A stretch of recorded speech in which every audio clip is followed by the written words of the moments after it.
All right, Stochastic, here we go. It's your old pal EMac coming to you on a Saturday morning here. We've got wall-to-wall baseball, a double header, if you will, as we have two featured slates. We'll be talking about both of those here. But in the meantime, we have a lot of fun ahead of us here. I'm joined by Matt Belman, as is our typical Saturday morning pairing. Matt, how did it go with you last night? You were busy talking basketball there with Jacob pre-show, but I started out asking you about the Detroit Tigers. Did you play them last night? They had 13 runs. I did play them. I had a solid night, nothing special at all. I just didn't have the right pieces together. I didn't play Javier Baez, who was like the best guy in their lineup. I just didn't have the right pieces together. I had two lineups with the Tigers and they both cashed, but my secondary stacks didn't do anything. My pitchers were good, but just didn't have enough around them and didn't have the right pieces together. So just one of those coulda, woulda, shoulda kind of nights, you know? Exactly. I had an okay night on Yahoo. I love playing baseball over there. Typically my one lineup in it. I am 7th now in the season-long contest over there. Now, the fun part is they drop your 7 lowest scores. So they're counting my 2 best score, everybody who's played your 2 best scores to this point. But I'm 7th, which is kind of fun on that one. So toxic, so Texas. He's known by everybody else except for me. He is a fan of Yahoo as well. I've been picking up some tickets here for the NBA Millionaire Maker on DraftKings as well. So that's been kind of a focus for seeing if I can do anything with that in game. I think it's game 1 or game 2 of the NBA Finals. So we will see how many people tie for first. Hopefully I will be one of them. But we got a fun show today, everybody. We're going to be doing both slates here. We will talk the morning slate, and then if I'm able to turn this into a podcast, I'll put it in the description of timestamp of when we start for the later slate. We have a couple of lineups in so far. There's only one o'clock game, and then the rest of the action gets underway at 2, 3, and 4. There's a couple 6 o'clock games that really aren't on any slate, and then there's I think it's a 7-game night slates, I believe, starting at 7:10. So we'll cover that one separately. But looking at the weather, which is always important here, let's take a peek. Baltimore, I know, is going to have some rain, but if they wait, it should be this evening. They can probably play dry if they want to. But we'll see what happens there. Seattle's in town just for this time only, but they still will take on Baltimore in the second half of the season. But I doubt they'll postpone this. My guess is a delay. New York has a little bit of rain that's coming in at the end of the game, as it is Philadelphia. Don't think it's going to be that big of a deal. And then roving showers in Atlanta. It is officially that time of year where the humidity gets to a certain point, and the more chance of evening showers as we get further into the summer. It's late afternoon, early evening showers with that humidity hitting the condensation point. So we'll have to keep tabs on that. But Matt, we've got quite a few pitchers to talk about. I'm going to turn this on over to you. Take us down the top. I see at least 2 or 3 options here that are popping off. So yeah, pretty good pitching slate for the early set of games. As we were talking about before we got on, Dean Kramer, who is supposed to pitch for Baltimore, is no longer. Grayson Rodriguez is now pitching for them.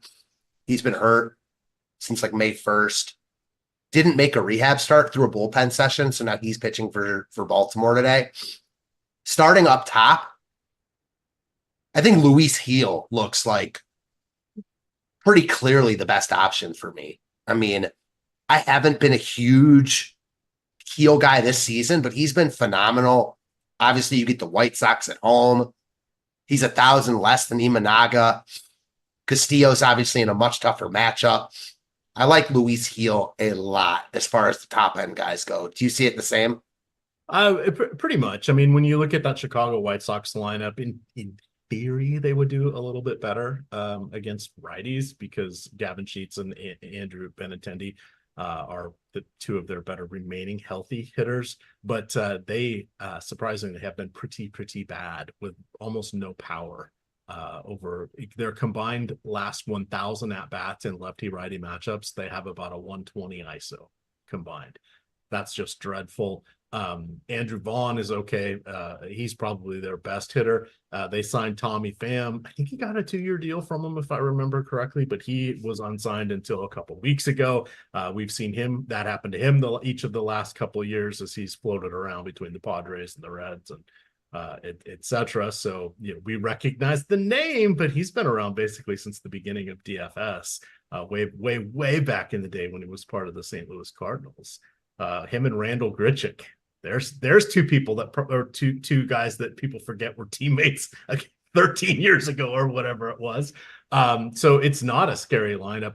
How are you feeling about Gills?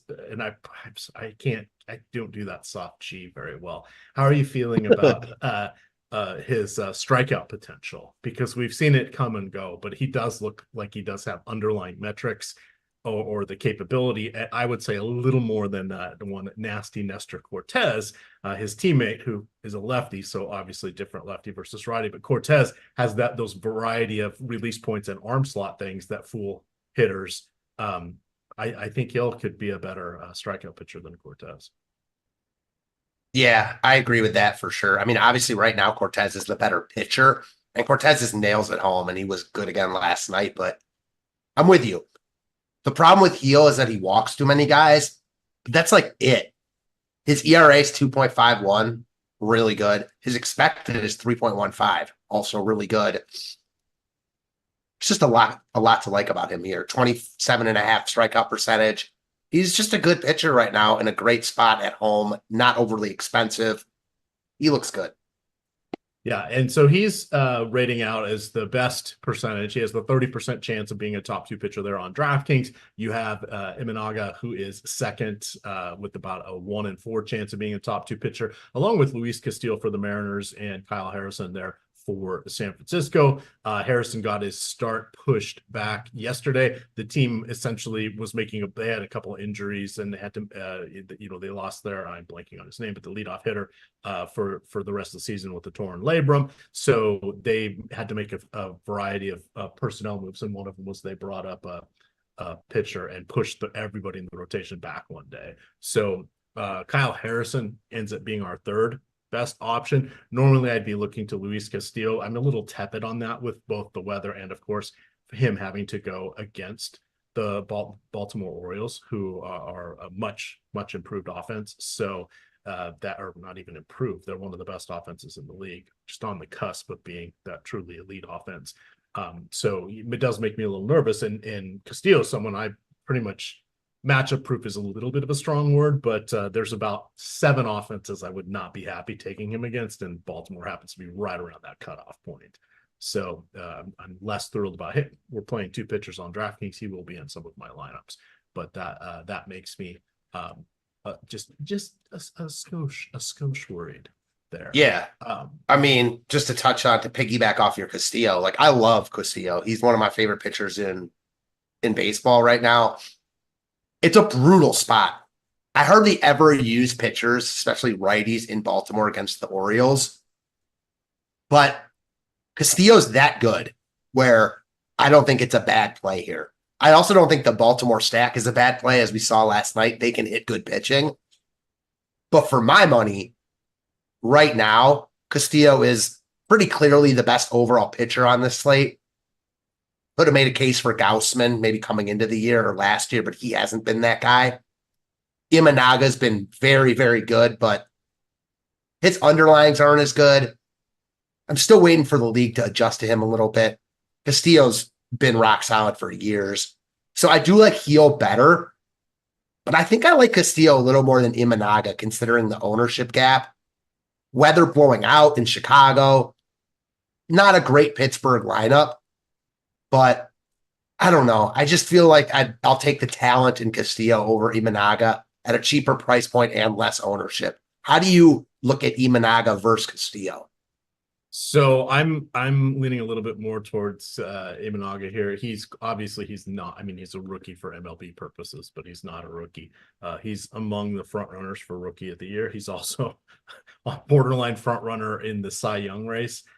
for the National League. A long way to go for that, and we see that usually change hands amongst 5 or so pitchers throughout the lengthy season. But impressive that he is up in that one. I'm leaning towards him over Castillo, but there's nothing. It's a slim margin. And would it be shocked if they both got quality starts or neither got quality starts? No, not at all. I don't think there's a correct choice there. It's just enough for me leaning with Imanaga that I would go that route. But if you're looking for 5 to 10% discount, then Castillo's not a bad not a bad path to travel down. Kyle Harrison, I thought he was going to be a little less popular than he is now. We'll see where that shakes out. It looks like he's going to be on about 25% of all lineups.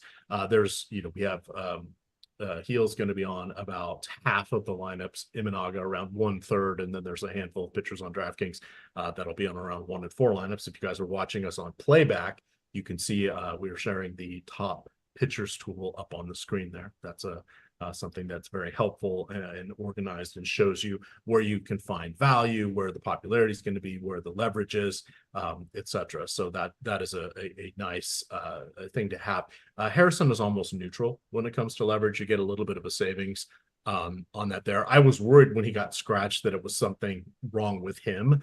I couldn't find anything super definitive, shockingly enough, even from Susan Slusser and Janie McCauley, who I actually knew when we were kids back in Washington State. They both cover the San Francisco Giants. I couldn't find anything that either one of them posted about it, other than it seems like they were just pushing the whole rotation back. So I'm comfortable with that. The one worry about Harrison is that he does have 12 walks in his 3 main starts, or May starts, including 2 games with 5 each.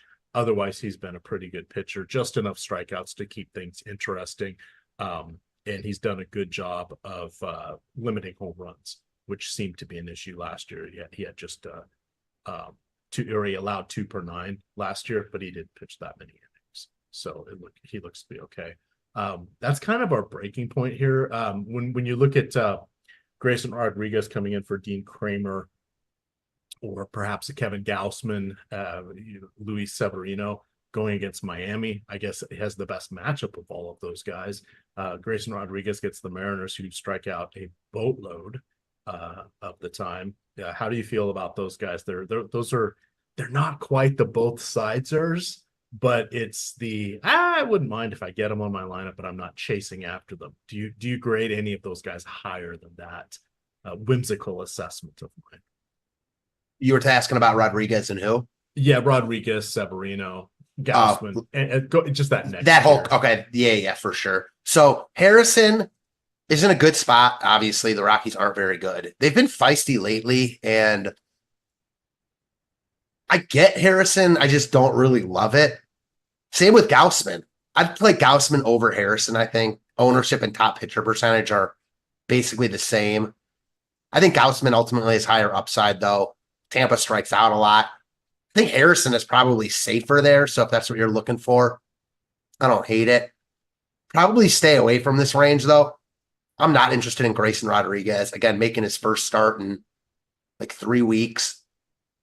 Was good before he got hurt, but his underlyings are not very good at all. The 4.5 expected ERA. I'm not using a potentially limited Rodriguez here, even in a high upside matchup against Seattle. Severino, I don't have any strong takes on. Good matchup, good ballpark. We kind of know who he is right now. He's less volatile than he had been in years past. I don't think his strikeout upside is obviously nearly the same as it used to be, but again, good matchup, good park, small slate. So I don't love this tier. Probably either double spend up or spend up on one and go even cheaper for the SP2. All right. Before we get to that SP2 cheaper side, I want to remind everybody I just dropped the link to the Spotlight Pitchers and Top Stacks article into the chat. That is free, and break down the early, the main, and the late slates, a stack and a pitcher from each, as well as the wager of the day. Today, we are sponsored by Better. They're the presenting sponsor, so I'm going to put in the Better promo link here. And if you sign up through this link, you will get up to a $500 deposit match on your first deposit there at Better. They're a lot of fun to play on over there. They're the parlay pick'em sites. I'm going to drop their information page in here that tells you all of the positives about them, a couple of things that you might want to be aware of, just what states they're available in, what payment platforms they accept, etc. That's helpful. That's on the Stochastic promos page. You guys can see all of the offerings that we have for all of the different DFS sites, as well as sports books, and even the Stochastic deals that are currently running. You can check that out if you go to stochastic.com. In the upper left area, you'll see a promo drop down box. If you hover over that, you'll see all of the different offerings that are available. But Better covers a wide range of sports. Right now, of course, they've got the NBA, the MLB, and the NHL going on. So if you're a hardcore fan or just a casual fan, it's always fun to make a card or two and just have a nice little rooting interest on the game. Drop $3 or $4 or $5 on there. It's a lot of fun. You can choose the booster wagers, which means if you take a more aggressive number, both higher and then taking the over on it, or pushing a number lower and taking the lower on it, you can build out parlay cards up to 100 times your card value in the payouts if you get all of the selections correct. That is the highest that is in the industry. So you guys will want to check that out. And a reminder, the legal age for gambling in most states is 21 or older. If you or somebody you know has a gambling issue, please call or text 1-800-GAMBLER. All right, I got to know, who's your cheap SP2 here? You threw it out there. That was a bit of a tease. So I thought, well, we're professionals here. Let me use that as the hook, talk a little bit about the ad, hopefully keep some people back, and let me go here. Let me go. Tell me what it is, the SP2. David Porter's panicking. He's worried I'm going to do another ad, so you better start talking. It's got to be Braxton Garrett. I mean, sitting in the middle of the top pitcher tool right now, slightly above Severino, a little bit behind, or a lot bit behind Gausman and Harrison, but he's 5,900. I see both sides of this. The Mets are in play. Garrett can definitely give up power, but the Mets have been atrocious versus left-handed pitching, and he can also rack up Ks. I used him in his last start against Philly. He got into trouble in the first. He gave up a 3-run bomb to Castellanos. Struck out 6 in the first 2 innings, though, and was looking really good. And then he got into some trouble in his last inning. Obviously, a much tougher matchup against Philadelphia. He's way too cheap. The more I'm looking at this, the more I like Garrett, because it's easy to spend up on both pitchers today. So I think a lot of builds are going to be like that. But if you use Garrett, you can obviously spend up a lot more on bats. So I like Heel as my favorite pitcher by a good amount on this slate. I think you can poke holes in basically everyone else, and Garrett is 5,900. Like, this is an actual pitcher with strikeout upside in a decent matchup in a great ballpark that's under 6K. I'm talking myself more on him the more I go. That price is darn appealing, because when we start to look at everybody else, it's not going to be Grayson. Is kind of the way I feel as well.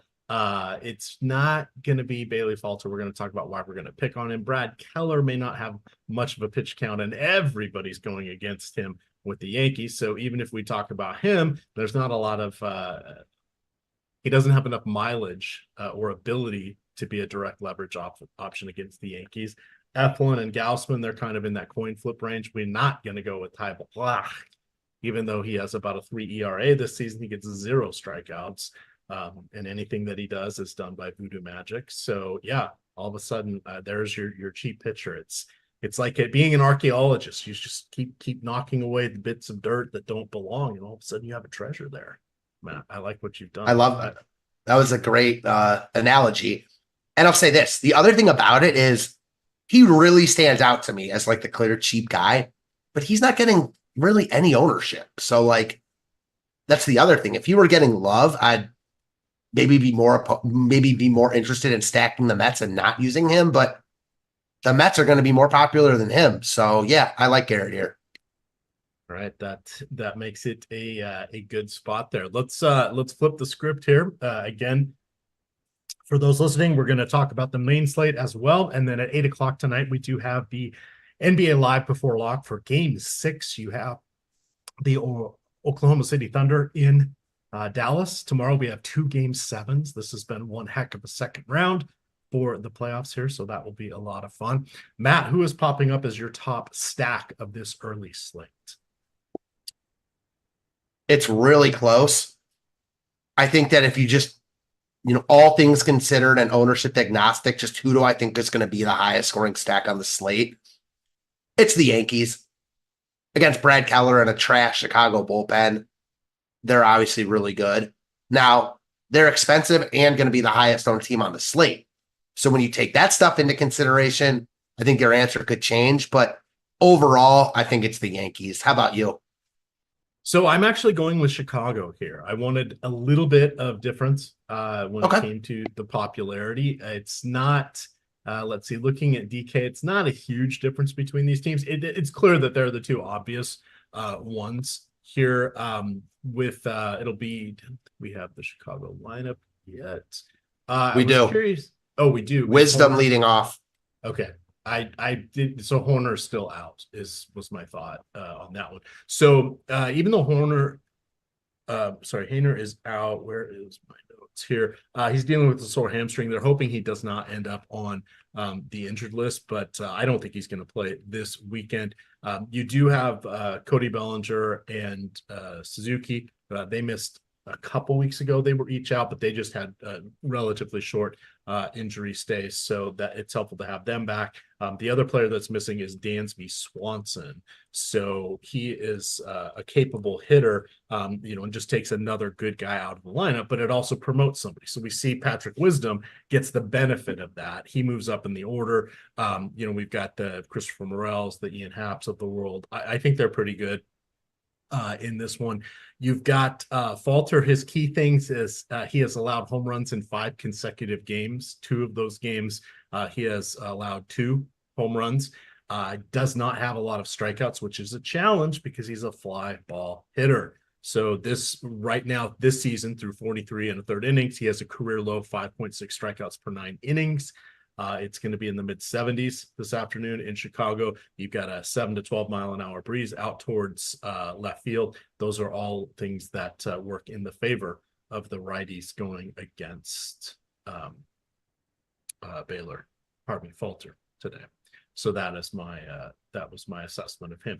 The Yankees, just look at that lineup, man. A healthy Stanton and Judge with Soto there. That's just a ridiculous lineup. It makes you forget all the old guys that have aged out, the DJ LeMahieu's, et cetera. I'll be back soon. Yeah, he's coming back. Anthony Rizzo showing signs of life. How healthy will he be at this point? But it's no more Brett Gardner's, and Aaron Hicks is in the mix. So it's a big difference going from them up to Soto. So yes, those are the 2 clear top plays for our early slate here. What are you seeing after those fierce offenses? So we've seen this on a lot of slates recently, especially with no cores in play. A lot of the offenses just look similar.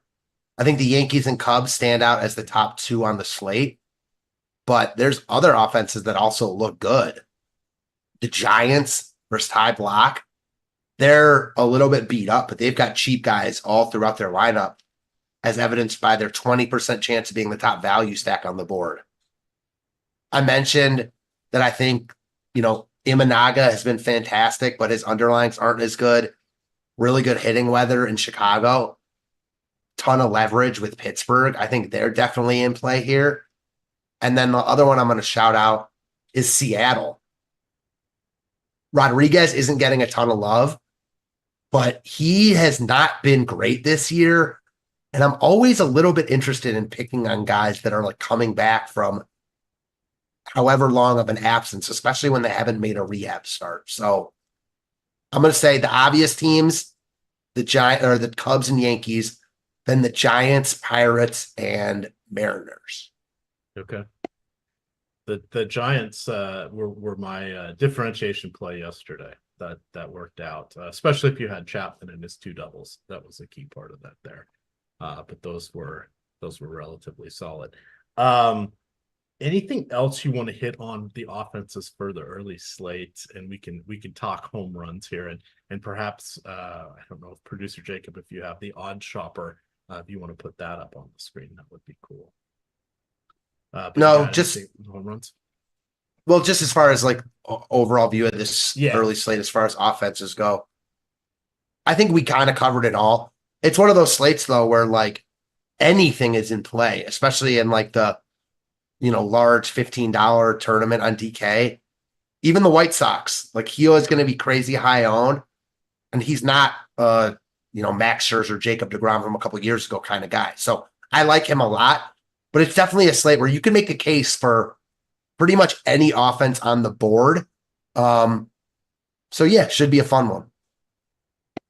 All right. So key things about OddShopper. One, it's a pretty cheap entry point, $14.95 per week or $49.95 per month. It is the market-based wagering approach. It takes all of these sports books, compiles them together, shows you what the best value is, and essentially creates an implied ROI based on where all of the other books are. You want to check it regularly because these books, they try not to stay out of step too much.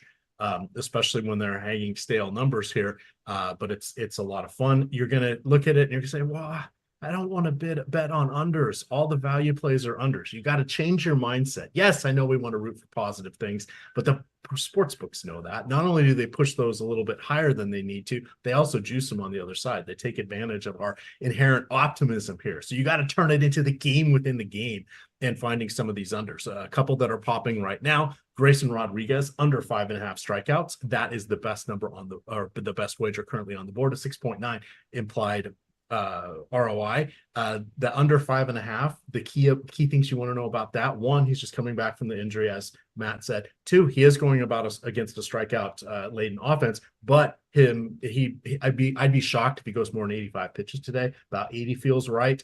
We have some weather issues there. There are many things working against him, and he needs to get 6 strikeouts. That doesn't feel good to you. You could turn around and say the other side of the field. You can go to Luis Castillo. Has those same things working in favor of his under 5.5 strikeouts. And then it's the one I wrote up there. No, the one I wrote up is already gone. There it is. The number has changed a little bit. Bryce Elder. So the number has pulled back. I think I wrote it up at plus 116 or something, or minus 116. It's at minus 130. But looking to him to stay under 3.5 strikeouts. That is a tightrope to walk, but the guy doesn't, even though he's an all-star last year, as Matt has pointed out before, he is someone that just doesn't have a lot of strikeouts. So yes, these don't feel good, but you know what feels good? Winning. That sells this itself. So check that out. That is OddShopper. Who is your home run for the early slate? I'm gonna go with Jorge Soler. Ooh. I believe he was activated off the injured list yesterday and batting leadoff, if I remember correct. Yep. Now get to lefty. Give me Soler. I will go with Christopher Morel. That's it. Kind of a middle of the road play. All right, let's maneuver our way to the main slate. There's 2 main slates today, so we call this just default to the main slate for the later one, but there's 2. So moving it over here, we'll talk about pitching. So up near the top, you're going to get Zach Gallen, who has been not quite as good as he's been the last 2 years. Last year, he was 3rd in the National League Cy Young voting. The year before that, he was 5th, but his numbers are still pretty good, and he gets a great matchup against Detroit, who are within hailing distance, Matt, of league average, which is way different than being in the dregs and among the worst offenses we've seen in the last 3 years, which is something we've said about them against righties for the last few seasons. So they are better. It is no longer the automatic whoever's playing the Motor City Kitties, that's who I'm taking. But this is a good matchup for Gallen. The roof will be closed, or it's scheduled to be closed anyway, at Chase Field. So he is my favorite option. Seth Lugo is my other one. Seth Lugo, 34 years old, and now he learns how to strike out hitters, Matt. That feels like it could be a mirage, but he's coming off a career high 12 against the Angels. Didn't see that one coming. How do you feel about this top duo here? Any warts you want to point out with either of them? Not really. I love Gallen as a pitcher, so there's a ton to like about him at 9,400 at home against the Tigers. He looks like the top guy for me, and I'm with you. Lugo looks like the second guy at home against Oakland. Oakland's been feisty against right-handed pitching especially, and Lugo's underlines aren't as good as his actual numbers, so I think you can poke more holes in Lugo than Gallen. That 90% strand rate's not going to hold. Is that what you're telling No, me? I think probably I not. looked at that this morning. I'm like, ooh, margin of error is high for this guy. So He's also expensive. Like, this is about as pricey as you'll ever see Lugo. So I do think it's Gallen one. Then Verlander, Flaherty, and Lugo all look pretty similar. And you can poke holes in all of them. Yeah, I like all three, Verlander, Flaherty, and Lugo, but I don't like them as much as Gallen. yeah. So if we look towards, or just kind of wrapping up Lugo here. So the top part of the Oakland lineup is it's actually decent. You've got switch hitter Abraham Toro. He's floated around for pretty much everybody but the Angels in the American League West. So he's a perfectly fine guy. JJ Bleday is pretty good. Brent Rooker is pretty good. He's felt like it was a bit of a flash in the pan, but he's continued to have decent success. You forget about who's that super old guy? Oh yeah, it's Seth Brown. He's going to be 32 in July. You're just like, I was thinking, I'm like, what's he been up to? He should be good. It's like, oh my God, he got old. In his last 13 games, he is batting 100 with one extra base hit. That's not very good at all. You've got Zach Geloff, who's completely lost at the plate. Tyler Soderstrom looks okay, but then you start to look at his sample size, and he has like 160 career plate appearances. So you run out of talent real quick with this lineup. So yeah, could they be punchy? Sure, but they've lost their last 6 games and 11 of their last 13. And in that time frame, only 4 times have they scored more than 4 runs. So I'm okay. I'm okay paying the apex salary for Lugo here. That's my ultimate assessment. I kept going back and forth. Do I want to pay it? I've mentioned that he doesn't have a ton of strikeouts. Suddenly he's shoved that in my face with 12 in his last start. Ultimately, I landed with Lugo. But similar to Detroit, Oakland has gotten a little bit better. It's not the easy play whoever it is every single time against them. But I get a little nervous about Verlander. He's 42 now. How much does he have left? I was hoping, I had been thinking this when somebody else said it on the show. I'm kind of hoping he takes the Roger Clemens path. Funny enough for the Astros, where he plays about half a season and is there for the playoffs for them. I could see him doing that for a couple more years. That would be something, but it's hard to see him going and handle such a heavy workload at this point. I'm nervous. We look at Arizona, pretty good offense. They were in the World Series last year. People keep forgetting that. As much as I like Flaherty, that's a tough matchup. Those are the top 4 pitchers. There's no question about it. But I feel a little more nervous about the other guys. Moving down the list, you've got Darvish in Atlanta. That just doesn't feel great. Jose Urena, he may get 10 DraftKings points. He may get minus 10 DraftKings points. I don't know really what to do. You've got Bryce Wilson and Bryce Elder. I looked at both of them for their strikeout under, so I really don't want to play those guys. Stripling, well, Kansas City's surprise is my favorite stack tonight. So there's really not much else aside from perhaps a Cutter Crawford or a Walker Buehler. Is there any silver lining with that pair? I can't do Buehler right now. I love him as an actual pitcher, but he is just not right. At least not yet. So I'm going to wait to see it on him. I think I'd probably rather get to Reds than use Buehler himself. I like Crawford as a pitcher. I don't hate the matchup. I think he's definitely like that next tier down, and he's not getting as much love as those other guys. So I think you could make a case for Crawford here. The Buehler ownership is just not for me at all, at least not yet. It's not like he's crazy cheap. So no. The only thing I'll say about Urania, you mentioned Urania, he stinks, and he's the type of guy where I'm like, whenever he's on the hill, I want to stack against him. But the field is already there. The Angels are projected to be right amongst the highest owned teams on the slate.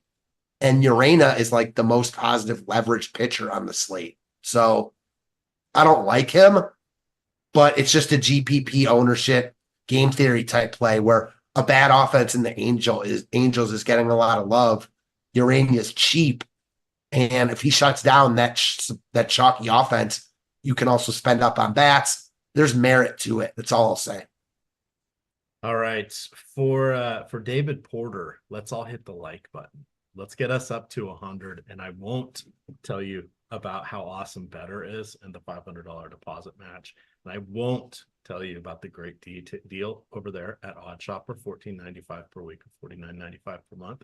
Let's get us up to 100 likes there. I'm sure you can do it. And I see Sean V's in chat. Come on, Sean V. Hit that like button as well. I think we're ready to turn over and look at our top stacks here, Matt. May I go first? I would love for you to go first. All right, there we go. So for me, it is going to be Kansas City. They're going against Ross Stripling. It's going to be in the mid 80s today. It's an earlier game, a very late afternoon game there in Kansas City. So Kauffman Stadium going to be warm, an 8 to 12 mile an hour breeze out to center field. So that's a nice one. 34-year-old Ross Stripling is on the mound. This is his third team in the last 3 years. In his last 2 stops, he kind of split time between the bullpen and as a starter. He needs to start. He needs to take the ball every 5 or 6 days for Oakland. They don't really have much else there, so I don't have any fears of him moving to the bullpen. So we should get a few more times to go against him, which I think is going to be crucial. Kansas City won last night 6-3 against the A's. They are in a win one, lose one, win one, lose one. They've done that for 6 games now. They can break that streak. They can do it with 2 wins in a row if they can get to Stripling here. The Pasquatch, Vinny Pasquantino, is healthy. That is key. Salvador Perez 3 for 3 last night. What the heck? He's a career high 335 batter right now, Matt. That's going to progress a little bit, but nobody cares about batting average. But that's a pretty big number for a guy who's still catching more often than not, as Salvador Perez is. Michael Massey took one over the wall last night. You got MJ Melendez, who finally is out of his malaise from last year, and then you got Nelson Vasquez and Hunter Renfroe. Human win machines. Renfroe gets a bad rap. He only has about a 22% strikeout rate. But those guys, when they connect, the ball goes far. I like this lineup. The team also has the 5th most steals in the league, the 5th most extra base hits, and they're top 10 in home runs and runs scored. So not bad. I like Kansas City. Yeah, there's a lot to like about Kansas City here. Good lineup with upside. They run. Stripling isn't very good. They're only not my top offense because the ownership's there. Them in Boston pulling a lot of love, and makes sense. Give me the Padres. Right behind those 2 teams, actually in front of the Dodgers. Bryce Elder is not very good. His actual numbers aren't great. His underlyings are even worse. San Diego has been a lot better against right-handed pitching. I like the Padres quite a bit here. We can't say Bryce Elder without saying All-Star Bryce Elder. That's like the crutch phrase. Like for the last 40 years, you watch the NFL announcers. Whenever they say the tight end, they always say the tight end, or after they say the player's name, and is the tight end or whatever. It's like you have to call that out no matter what. So we have to call it out no matter what. I don't make the rules here, Matt. I just live by them. What do you think for some differentiation stacks? Is there any semi-contrarian options? So San Diego, I think, fits both as my top stack and contrarian. They're getting the 7th highest ownership on the slate. So they're smack dab in the middle. They have the 3rd highest % chance of being the top stack. So I like that. I think you can make a case for Atlanta in that same boat. Darvish isn't getting love, but Atlanta's very good, and they're coming in under-owned. As far as like pure leverage goes, yeah, I mean, if Bueller is really going to pull 24% ownership, give me some Reds against Bueller. Okay. Key things about going against Elder and just looking at the Padres lineup, it gets so much better with Luis Arias at the top. It sort of cushions the loss or the trade of Soto, but with Arias in the lineup, the only player who strikes out above league average against righties is Fernando Tatis, and he's at like 22.3% or something like that since the start of last year. This could be a long/short night for Elder. I like where you're going with this. Not only do I want the under on his strikeouts, you're talking me into the Friars here. Yeah, that's all it is. Like, they're a good offense, not getting a love. So it's about all you need for me to be interested in you on a slate like this. All right, let's see what else we have. We'll go over here to the top stacks tool because that is a good way to organize the information. I'm telling you guys, if you've got the wherewithal to sign up for some of this premium content here, it saves you a lot of time.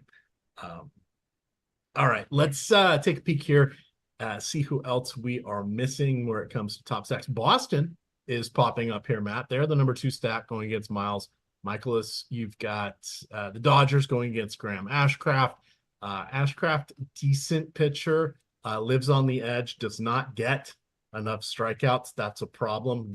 He would prefer ground balls. He's got okay strikeout stuff, but he just doesn't ever collect strikeouts to the point of where he's around like 6 per 9, 6.5 per 9. That is not sexy at all. But it's a difference when you've got a healthy Nick Lodolo and a healthy Hunter Green. It makes his pitches look way different when he's got those guys with him in the rotation.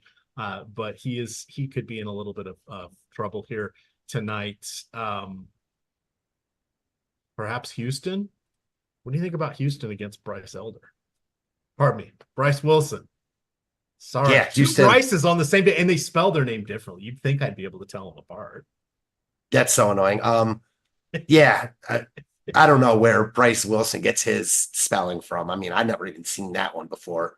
But it's Houston like Spencer definitely with an S. Yes, Spencer. yes, it is just like that. Great comparison. Houston definitely in play. I don't think Wilson's very good. They're expensive, but yeah, I don't think that they're much different at all than the Dodgers, Padres, Red Sox, and Royals. I kind of view all 5 of those teams. Maybe you could lump the Braves in there with them too, as similar.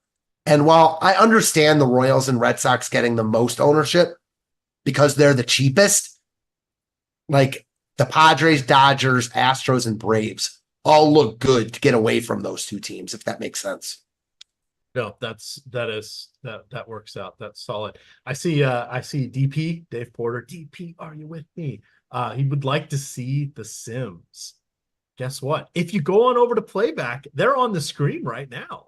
That's something we're checking out. We are going to be live. We'll do YouTube show, but we're also going to be live on Playback at 8:00 tonight for the NBA live before lock. And then we will be showing the game on Playback as well. You'll be able to come on in, watch the game, especially if you have NBA TV or your local cable provider has TNT for you, or you have the NBA League Pass. We've got about 40 VIPs. We can try to redistribute those to active viewers that are in as well. But it's a lot of fun watching the game with a bunch of people because they've upped the technology. You can see everybody sees it at about the same time. It's not that far behind the TV. There's no lags. I actually have been watching it on Playback more because there's less lag on that platform than there is on my computer when I'm watching via my own cable provider or NBA TV. So there's a good chance they're going to have MLB for the latter portion of the season. So check it out over there on Playback. We're live there now, and we will be live there tonight as well as with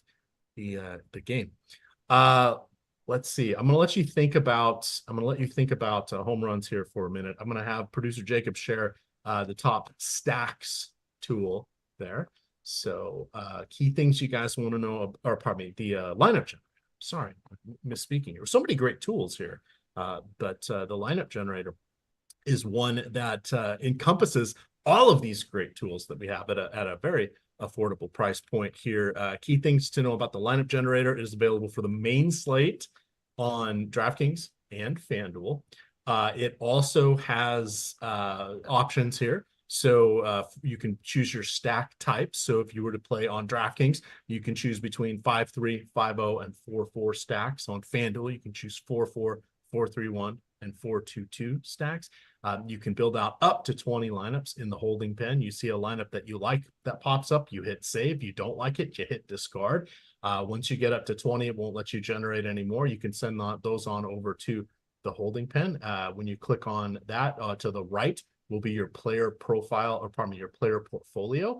If you click on any player on the right, it will light up the lineups they're in on the left and move them up to the top. You can expand on those lineups and you can see, is it something you want? Are there players in there you would like to change out? You can go in and select a player there and change them out. If you like, it also has your stack exposures as well. Very, very helpful. This uses the same engine that the Sims are built off of. It encompasses the boom bust tool, the leverage, player projections, player popularity, all of that stuff, creates the ROI and puts out only positive ROI lineups. So far cheaper than the Sims, less inputs, but still putting out very, very good lineups. And that's a key thing, because for baseball, I usually like to use the lineup generator or the Sims or an optimizer to build out my cash lineups for baseball, because there's just too many decision points. So oftentimes what I'll do if I'm pinched for time is I'll come into lineup generator. I'll just build out 20 or so lineups. I'll see which stacks tend to be the most popular, put in usually that collection of 4 or so hitters. Well, at that point, I've already written up the pitchers, so I've got that under my mind. But then I can start to see different one-offs that are popping up regularly. And those are usually the guys you want to fill out your lineup. So my cash lineup for baseball is essentially what I would put in tournaments anyway. I have zero issue with that. It's way different than building cash for basketball and even NFL, because there's so much variance there. But that's how good these tools are, is that they can create the foundation for you of a more chalky lineup. You can choose your profile types, chalky, not contrarian, and balanced as well. But that is the lineup generator. All right, Matt, who is your night slate or your main slate home run here? Let's do 2. Let's do a premium and an off the board. My premium is going to be Fernando Tatis. Okay. And my off the board is going to be Spencer Steer. Both expensive, but Steer's off the board. Okay. I'll allow that. I'm going to go with Adolis Garcia. And you know what? Freddie Freeman. Yeah, so I mean, good players. But there you go. Adolis Garcia and Freddie Freeman. If you're looking for a kind of a little more off the board, perhaps Velasquez or Hunter Renfroe. I'd lean a little more towards Velasquez, but there would be a cheaper / probably you could get them at plus 450 or plus 500. I wouldn't take those last 2 guys anything below plus 500. But OddShopper are a great way to find the different home run offerings, because they can be a 200-point difference across the different sites. And that's so frustrating to me, because I'll see one I like, and for whatever reason, I'm in Florida, so the only sports book I have available to me in Florida is Hard Rock. And Hard Rock rarely goes above plus 500 on anybody. And essentially their baseline is plus 300. So you're like, well, wait, so it's plus 300 here, but on FanDuel, it's plus 550 for the same guy. Why would I make that bet on Hard Rock? That's a bad bet. So that I'm just sitting there going, well, shit, I'm not going to bet that, because it's a bad wager. That's where I'm like, can we please get rid of this monopoly in Florida? Can we have some more casinos? I don't think it's going to happen. It's so bad. So bad. Yeah. But in any event, it's better than nothing. And they do offer live wagering, which I've been enjoying. And for those of you watching in playback, you know that myself, Josh Wysocki's in there. We like to find the game totals and start hitting the under. Now he gets a little more adventurous, and he waits. If it plummets enough, he'll start taking the over and try to middle it. He's had a couple $2,000 nights, so hat tip to him. for that. I tend to put about 50 or $100 on it in $5 increments or $3 increments. So last night I only ended up placing, I think I did 11 last night. I got a little carried away because I started putting the overs on Dante DiVincenzo. He was at 17 points. The over was 20.5. It was halfway through the third quarter. I'm like, oh, easy money. Easy money. Let's put $20 on this. Did not score another point. Rigged. It's just rigged. Now I'm angry. I was winning some bets and losing others, but it's rigged, Matt. There's just no other explanation. All right. Has to be rigged. It has to be. It's scripted. It's rigged. It's how it goes. I mean, really, there's this many game 7s just magically happening. Okay. All right. Whatever. All right. Well, with that, conspiracy fans, get those tinfoil hats on. Tune back in at 8:00 for NBA Live Before Lock. We want to say thank you to producer Jacob. We want to say thank you to Better for giving us that $500 deposit match. If you go through the description and the YouTube link below us here. Thank you to OddShopper and the Stochastic Lineup Generator. You can follow Matt on Twitter at FantasyTipMats. I am at EMac DFS, and of course it is Stochastic_COM. With that, gamers, good luck.